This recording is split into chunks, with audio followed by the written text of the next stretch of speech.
Welcome back. In this video, I want to discuss some foundational fertility tests that are important for you to have when preparing your body for pregnancy. In going through these tests, I want to discuss optimal ranges for fertility, which are going to look much different than conventional lab ranges, and I'll explain more in a moment. Also, I want these tests to be up to date, meaning less than 6 months old, as older than that are just not going to be representative of your current situation. So if you've had any of these tests, it's time to pull them out, check the dates, and make sure that they are current. Charlene Lincoln, women's health and fertility specialist, a first-time mama in my 40s. I help you take charge of your fertility and fulfill your dream of becoming a mommy. Please support my channel by clicking like and subscribe for more tips on improving your health and fertility. Now, let's get to it. I interviewed Dr. Sarah Gottfried, Harvard-trained physician, New York Times best-selling author of The Hormone Cure, and she was gracious enough to help me create a list of foundational test recommendations. And not only that, but like I mentioned, also give optimal levels for each test. Keep watching. So what does optimal ranges mean versus conventional ranges? When looking at most lab results, you'll notice that there's a pretty wide marker or a pretty wide range for each marker tested. Example is TSH or thyroid stimulating hormone.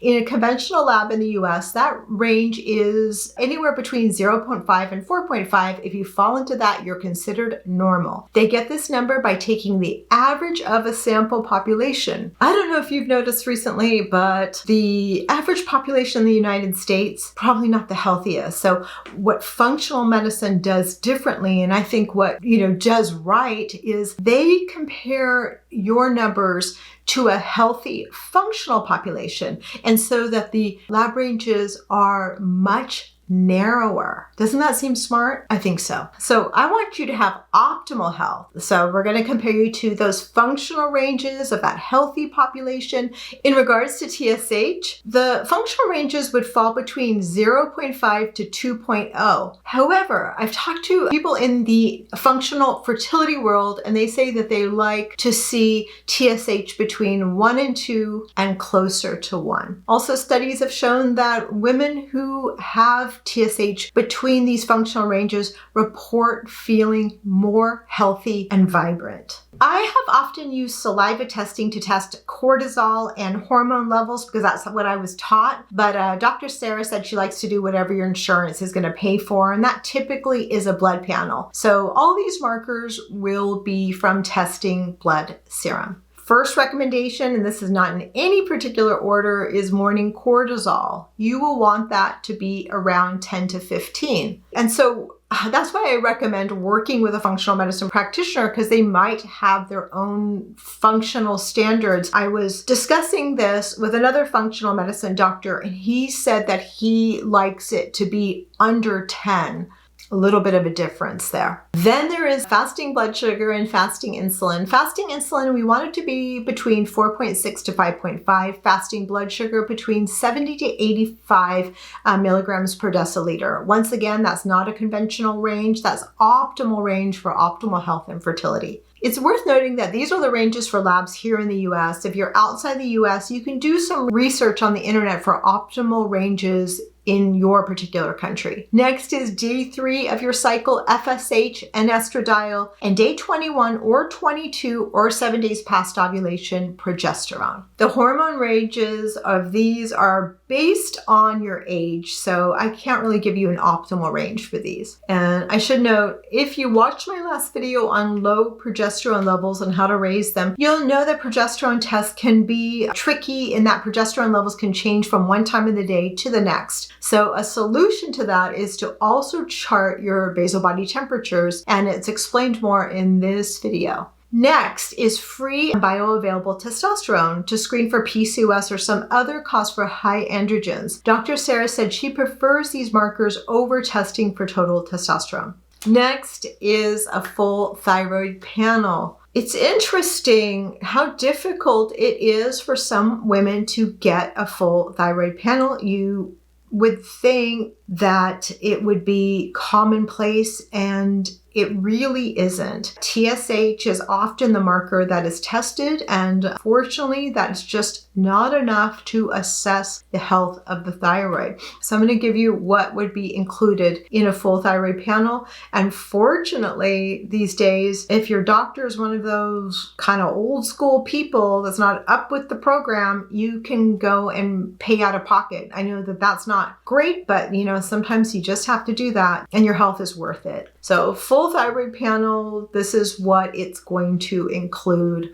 We talked about before, TSH, thyroid stimulating hormone. For fertility, we'll want that between 1 and 2, closer to 1, according to fertility experts that I interviewed. Total, actually, if you can get the free T3 and free T4. Free T3 greater than 3.2 pg over ml. I'm going to give you the measurements. Free T4 greater tthan 1.1 ng over dl. So you'll have to see your specific lab if it's doing those same measurements. And then reverse T3, less than 10:1 ratio of reverse T3 to free T3. Okay, and then this is really, really important. It is to get your thyroid antibodies tested. Say that your labs look normal and your doctor said there's no reason to test your antibodies, they look normal. You can tell him or her about a study showing that elevation of thyroid antibodies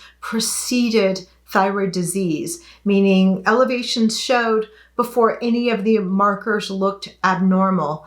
And in fertility cases, we're always testing for this. And in many times, the clients will say, I was tested for TSH. I always fell within the normal range, which we know the conventional ranges are quite wide, right? And so, no, I never had anything else tested. And then come to find that the thyroid antibodies are elevated, sometimes indicating Hashimoto's or some type of autoimmune condition. Very important to identify. And so I would insist on this. Thyroid antibodies, which include TPO and TG antibody. TPO antibodies would be less than 4 IU over milliliter or a negative. TG antibodies less than 4 IU or a negative. Let's go on to vitamin D3 levels. Optimal levels between 40 to 70 nanograms per milliliter.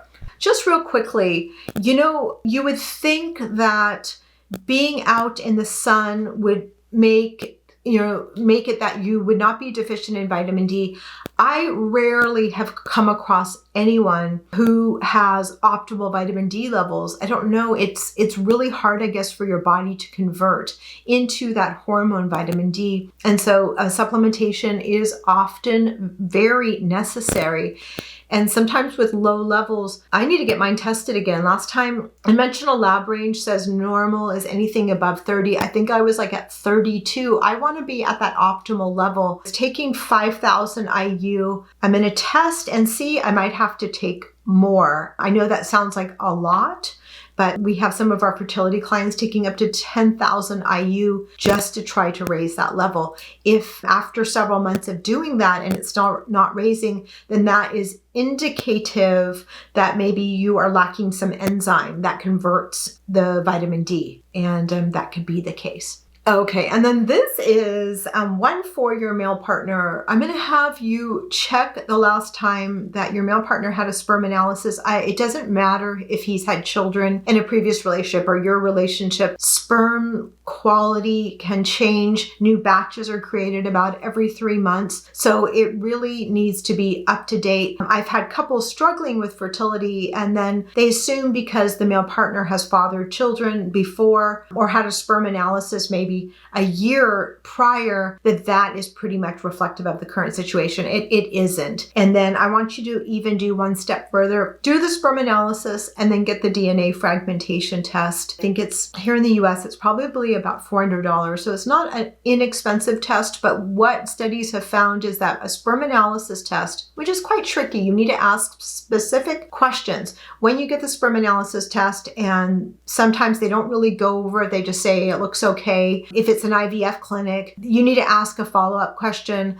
Is the sperm okay? Will we be able to naturally conceive, or do we need to use a procedure like IVF or ICSI, IUI? So that needs to be asked. And then seemingly normal sperm analysis tests. Then they do a DNA fragmentation test and find high levels of DNA fragmentation. That's an issue, because if that's the case, difficult to conceive even with IVF or, another type of assisted reproductive technology. Chromosomal abnormalities, higher chances of miscarrying. So if you can do that test, I highly, highly recommend that. I also recommend getting a bacterial vaginosis test, because infections in the vagina can lead to scar tissues in the fallopian tubes, difficulty conceiving, and complications during pregnancy. BV infections can be characterized by, a fishy odor or itching, but in many cases, they are asymptomatic. And in a PubMed study, this conclusion was made. BV is strongly implicated in female infertility and is probably an underestimated cause of